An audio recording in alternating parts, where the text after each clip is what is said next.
जी, आज हम पढ़ेंगे कि उपनिषद क्या है।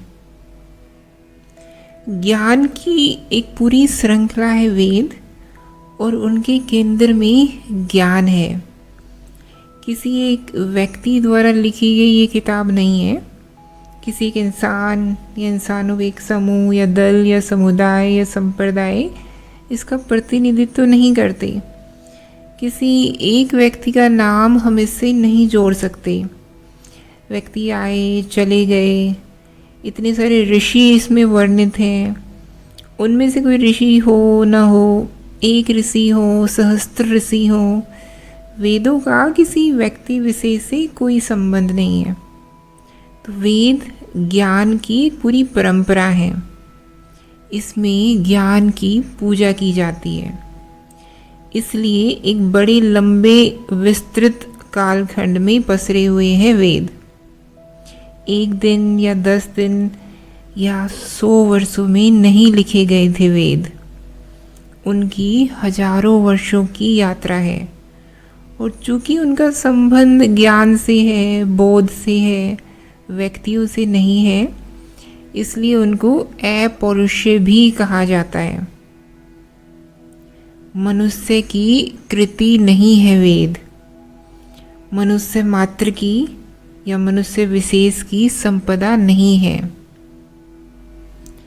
तो हम कह रहे थे कि वेदों की एक पूरी यात्रा है, और इस यात्रा में बड़े उतार चढ़ाव आते हैं, लेकिन वो यात्रा है निरंतर ऊर्ध्वगामी। वो नीचे से चलती है और एकदम ऊपर तक जाती है, और ज्ञान का यही काम है। तो वेदों के आरंभ में आते हैं मंत्र संहिताएं, जिनमें तमाम देवी देवताओं का पूजन है। उन्हें संतुष्ट करके उनसे वरदान, आशीर्वाद आदि मांगा गया है। शत्रुओं का नाश मांगा गया है। अपने पालतू पशुओं की संख्या, स्वास्थ्य में वृद्धि और रक्षा मांगी गई है।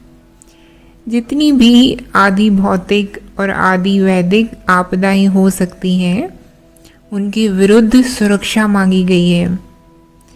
और इसमें विशेष रूप से कुछ आध्यात्मिक नहीं है।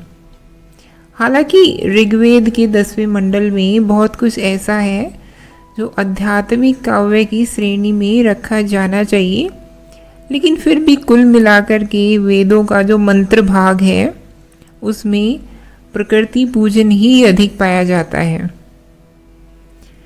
तो ये जो यात्रा है वेदों की, वो मंत्रों से आगे बढ़ती है।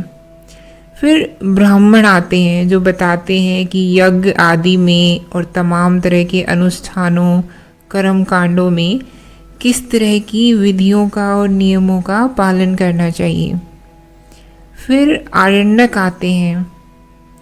आरण्यक आते आते फिर बात और गहराने लगती है।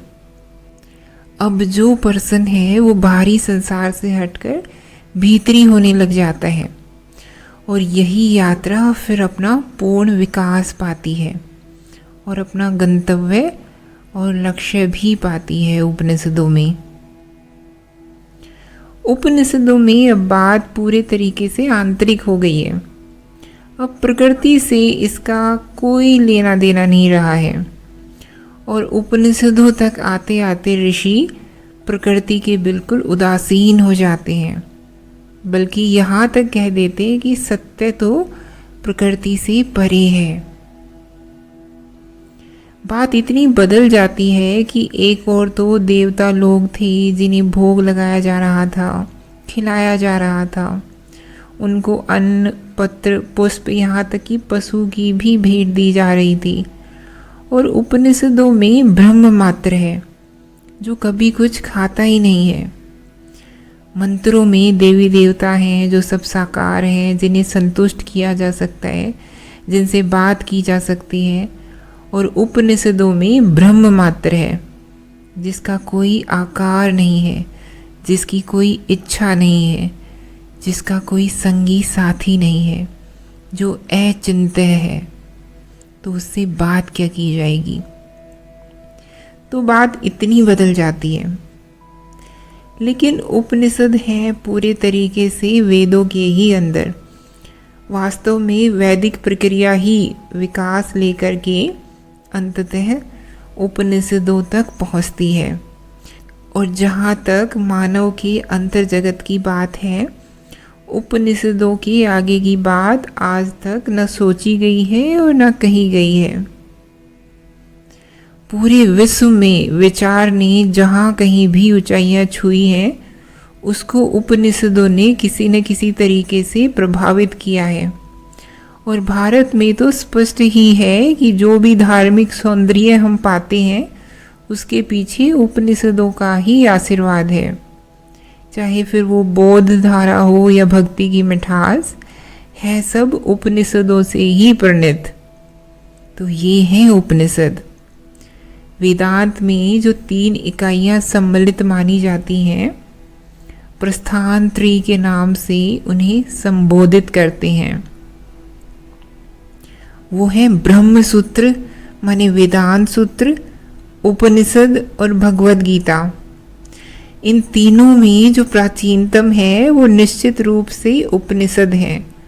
और उपनिषद प्राचीनतम ही नहीं, उपनिषद वेदांत सूत्र और भगवद गीता के आधारभूत भी हैं। उपनिषद न हो तो वेदांत सूत्र और भगवद गीता नहीं हो सकते। तो इसीलिए कई बार वेदांत को और उपनिषदों को एक ही संबोधन में कह दिया जाता है। गलत नहीं होगा कहना कि उपनिषद ही वेदांत हैं।